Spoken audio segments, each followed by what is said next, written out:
What is up, you beautiful people out there? It is I, Michael Shockman, here with a new episode for you of our D&D 5e Simplified series here on the DM Shockman Institute. Welcome back to the Institute. We're going to be diving into today's episode where we cover the third member of the martial subset of classes in the PHB, where we talk about the rogue.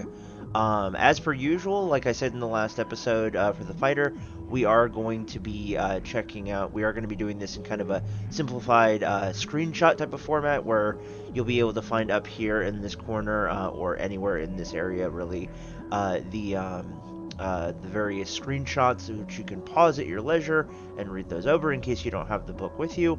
And I will be giving summaries after those, and then we will be giving a final summary at the very end. Really quick before we dive into things, please smash the like button and hit the subscribe button. It helps out immensely with the algorithm here on YouTube. Thank you so much in advance. And without any further ado, let's dive into the rogue. Here we go. All right.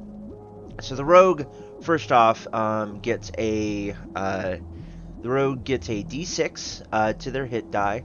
They also get access to and proficiency with light armor, as well as a number of different weapons. I believe it's simple weapons and a couple of different types of martial weapons, including rapiers, long swords, and short bows. I believe there's also a few others, including daggers. They also get access to a number of different base abilities, including sneak attack, which you get that, I believe, at second level. I believe you get that at second level, and it allows you to it's either first or second level. Anyway, you get access to that, and that allows you to add a sequentially increasing number of d6s to your damage die whenever you have advantage on an attack. Now that can be kind of interpreted different ways, and it has been by multiple different people and multiple different DMs all across the board.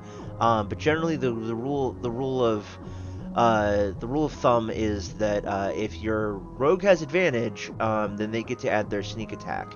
That could mean anything from being in a flanking position. That could mean anything. Either, like I said, being in flanking. That could mean that you have advantage on the attack from some other outside source or what have you. There are a few. There is one particular subclass, that being the assassin, which we'll get to in a moment, that takes special advantage of that ability. No pun intended. The way of doing things goes on. So, really quick, we're going to dive into the first subclass here really quick. That being the Arcane Trickster in alphabetical order. You'll be able to see the Arcane Trickster's subclass and things right up here. So go ahead and take a look at those, and we'll be right back with you in a moment.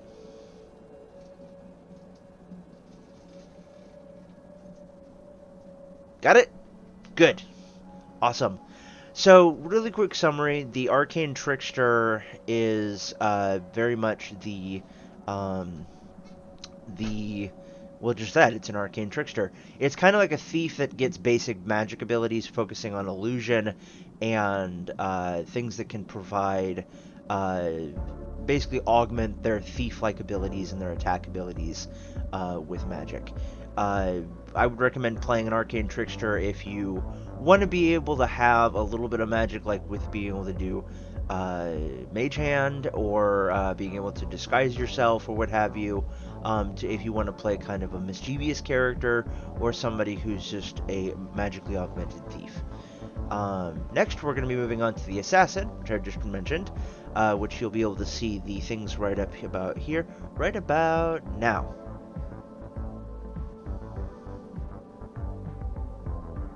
Got it? Good. So the assassin is just that. It's an assassin. It's it's kind of funny, the way that the things are mentioned.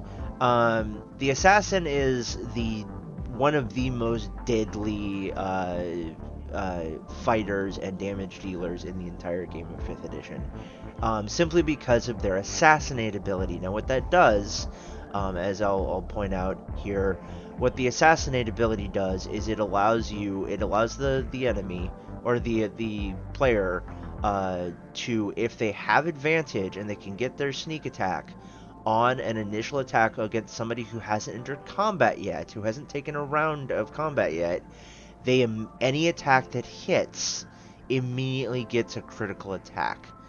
And depending on how you want to do critical hits and everything like that, some people do it one way, some people do it another. It does an immense amount of damage, and it is, for at least in the lower levels, it can definitely turn the tide of a battle pretty damn quickly. Last but not least, we're going to be focusing on the Thief, which we will be showing the things right up here or up here right about now. So enjoy that, and we'll be back in a moment. Here we go. Got it? Good. Awesome. The Thief is it's not kind of taking a departure from the usual thing. The Thief is more like it's less focusing, like, unlike the Arcane Trickster, where it's focusing more on like hands-on work, where it's more pickpocketing and doing kind of subterfuge work. The Thief is very much a person who pulls heists, or who can. They get a feature called second story work, where it allows them to basically run along the rooftops and do like parkour and stuff, and have advantage doing things like that.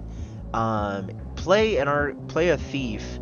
If you want to play somebody like Lupin the Third, where basically they go in and they pull off big jobs where they steal art pieces, and if you want to play like either a Lupin the Third or a Sly Cooper or something like that, highly recommend it.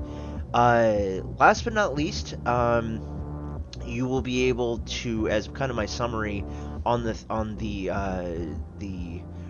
rogue character class as a whole, all I can say is this: rogues, regardless of which subclass you pick, have an immense amount of utility to them, and the sheer level of damage that they can do, like I said, regardless of uh, their subclass, makes them a vital part of any party. If you choose an Arcane Trickster, that allows you to do more subterfuge work. If you pick a Thief, that allows you to do more utility with like thieves tools and stuff like that, being able to pick locks, so that way you don't run into the ever-present sleuth and enemy, the door. And if you want to pick an assassin so you can do the most amount of damage, more power to you. Highly recommend them. I will say, in keeping in line with other things, the rogue is definitely a little bit more of a complex class in terms of the basic things from the player's handbook. I would put it probably at a intermediate to low advanced type of class, simply because of the role-playing aspects that are entailed in it, and the somewhat complexity of some of the stuff for like adding dice and everything like that. So, would recommend them. I've never played one, but I've seen many other people play them. Some of my favorite characters in D&D live streams are rogues, and yeah, I highly recommend them. But that's going to about do it for today's episode on the Rogue. Thank you so much for joining me. Hope you enjoyed. Be sure to check out the links down in the description. You know where they go. You know what they do.